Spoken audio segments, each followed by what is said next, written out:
Boa noite, minha galera String Monster, tudo beleza? Tranquilo, graças a Deus. Hoje, 28 de dezembro de 2022, uma quarta-feira, às 22h29, entrando um pouquinho mais cedo. Tudo bem? Hoje vamos continuar nossa saga da retrospectiva das raquetes do String Monster. Quais raquetes ele utilizava, certo? E a terceira raquete que a gente vai falar é uma raquete que eu mudei de marca, saí da Wilson para a Babolat. Uma coisa interessante nessa retrospectiva que eu tenho que passar para vocês é que eu fico me perguntando agora qual é a motivação que eu tive para mudar as raquetes. Porque o que acontece? Eu acredito, faz 18 anos que isso vem esse histórico, né? Então, faz 18 anos que a gente está nessa história do tênis. Mas eu fiquei me perguntando a questão técnica. Como é que eu me baseei em termos de escolha? E eu acredito que as escolhas foram feitas muito baseadas nos jogadores que utilizavam essas raquetes profissionais.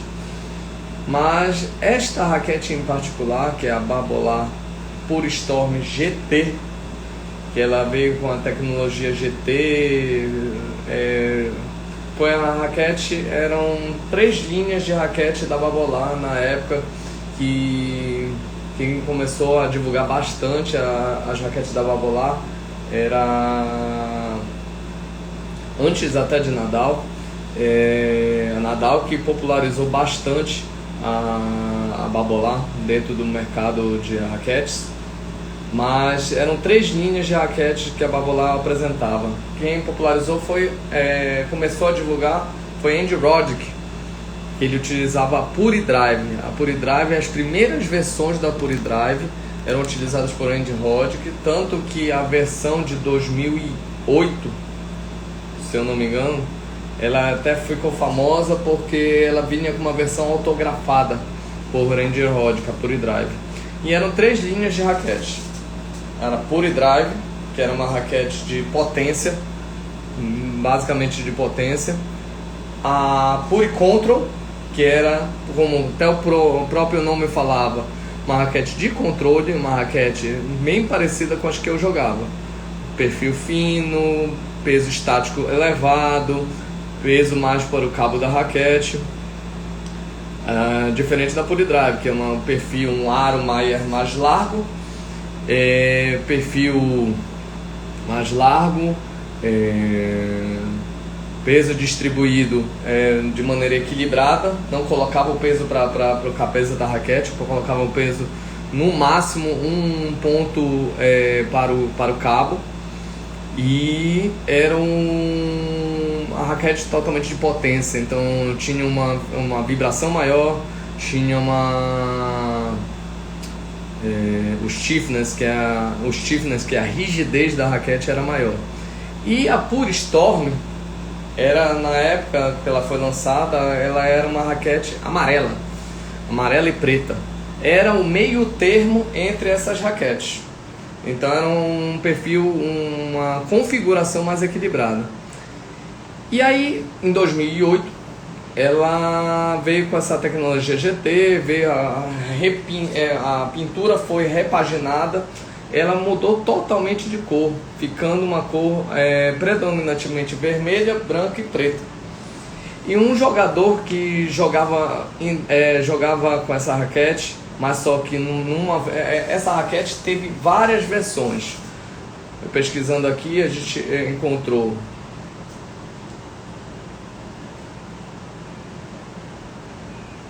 algumas versões. Tinha Pure Storm Team, que era mais leve, Pure Storm Team MP,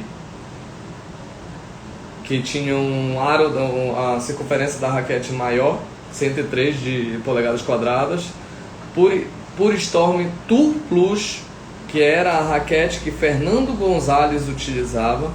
Ela vinha até com as raquetes Tour nessa época, tinha a característica de vir também com um cushion grip de couro, para diferenciar.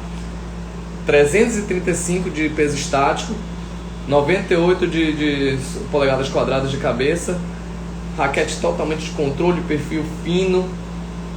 Tanto que o swing weight, é engraçado que o swing weight dessa raquete era 1 grama maior do que o peso estático. E isso não é comum, entendeu? Normalmente isso é a questão do equilíbrio interferenciando no swing weight. E por exemplo, até as próprias raquetes da mesma linha tinham várias variações. Por exemplo, o stiffness da Team era 64, é um stiffness alto, mas comparado com a Team MP 67, o da Tour 62, entendeu? Então, assim, uma grande variação de modelos dentro dessa linha da Pure Storm, que foi uma coisa totalmente incomum, né? É uma coisa, me lembro que tive uma dificuldade para comprar a segunda raquete. Eu não tive a segunda raquete dela porque eu não achei. Por exemplo, essa referência que eu estou usando das configurações dessas várias linhas da Pure Storm, eu estou usando a da Tennis Warehouse, o Racket Finder da Tennis Warehouse. Só que o modelo que veio para o Brasil foi um modelo de 295 gramas, que depois foi muito difícil de encontrar. Então, assim, o que eu achei engraçado nesses modelos da Babolat, que houve uma variação regional. Para cada parte do mundo eles enviaram um perfil de raquete.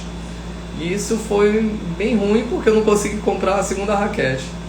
E para piorar, ao fim dessa minha raquete, eu durante um jogo, um bom e velho Urubuzal, lá na Oliveira Belo, na antiga Oliveira Belo, onde tinha a quadra de tênis que a gente treinava com o professor Kiko Caetano, e jogava com uma galera, a galera que está alojada agora no Paraclube. A maioria deles estão jogando no Paraclube, clube aqui de Belém. Eu jogando uma partida duríssima, eu me lembro 7-5, um ponto disputado na defesa, recebendo bolas, smashes e tudo mais.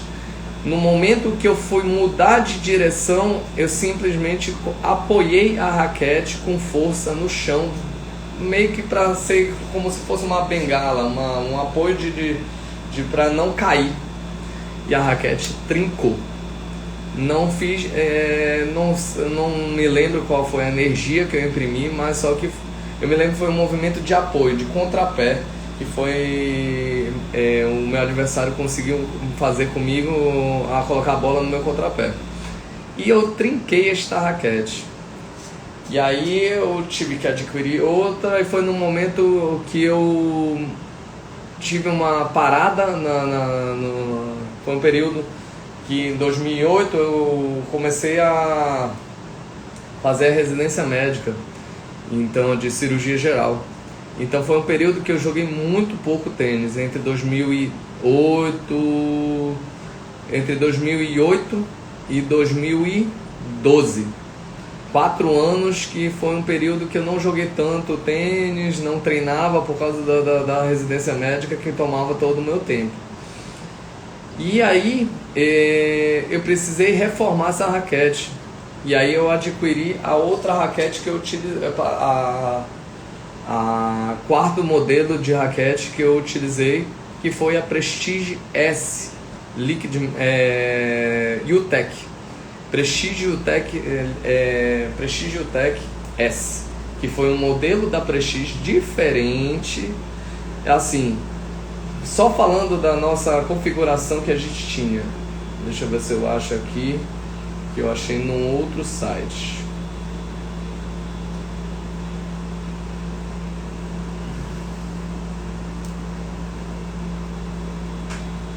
Deixa eu ver aqui. daqui. 295 gramas de peso estático, 98 de cabeça. Então, pô, eu saí de uma raquete de 93 de cabeça para uma de 98. Então, aumentei meu sweet spot. Houve uma melhora com relação à jogabilidade da minha raquete. 295 de peso estático. Equilíbrio, quase uma raquete equilibrada, com um peso para o cabo, um ponto de polegada para o cabo. A composição da raquete era de grafite mais tungstênio, certo? Deixa eu... Aí o que acontece? Mas ainda continuava sendo uma raquete de controle, por causa da flexibilidade dela. E a distribuição pattern era 16x20, certo? Um pattern fechado, mais fechado. Um pouco mais fechado, certinho? E ela permitia um swing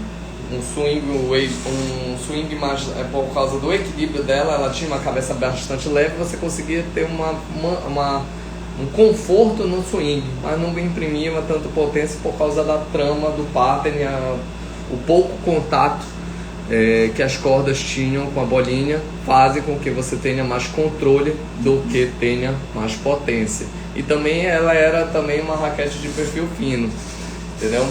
Então a única dessas 3 raquetes que foram lançadas nessa época de 2008, a única que tinha perfil mais largo era a Pure Drive, entendeu?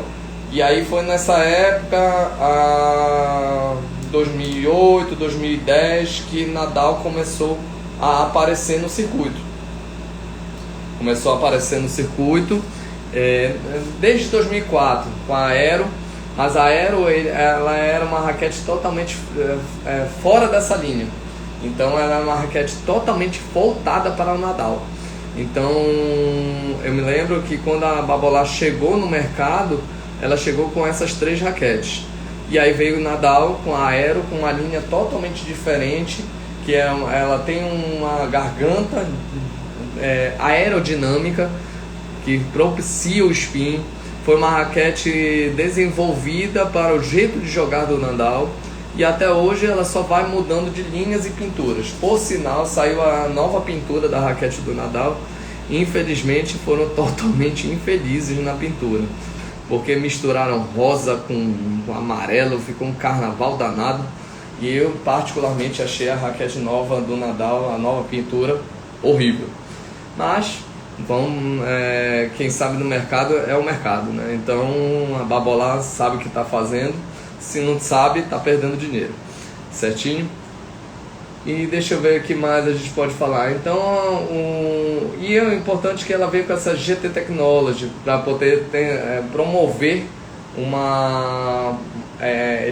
eles garantiam que você tinha mais sensibilidade no toque de bola e maior estabilidade. Então, assim, aquela questão da flexibilidade, ajudar você na questão do controle de bolas e não gerar lesão. Era essa tecnologia GT que a Babolat prometia na época. Então é isso. Amanhã a gente não vai falar de raquete. Amanhã a gente vai falar de assunto médico. Eu pensei bem com relação ao assunto. Para não se tornar repetitivo, o assunto médico que eu vou tratar amanhã vai ser mais específico para o tênis. Epicondilite lateral. Vou dissecar o que é essa doença, o que ela influencia para o jogador e o quanto de importância tem o equipamento.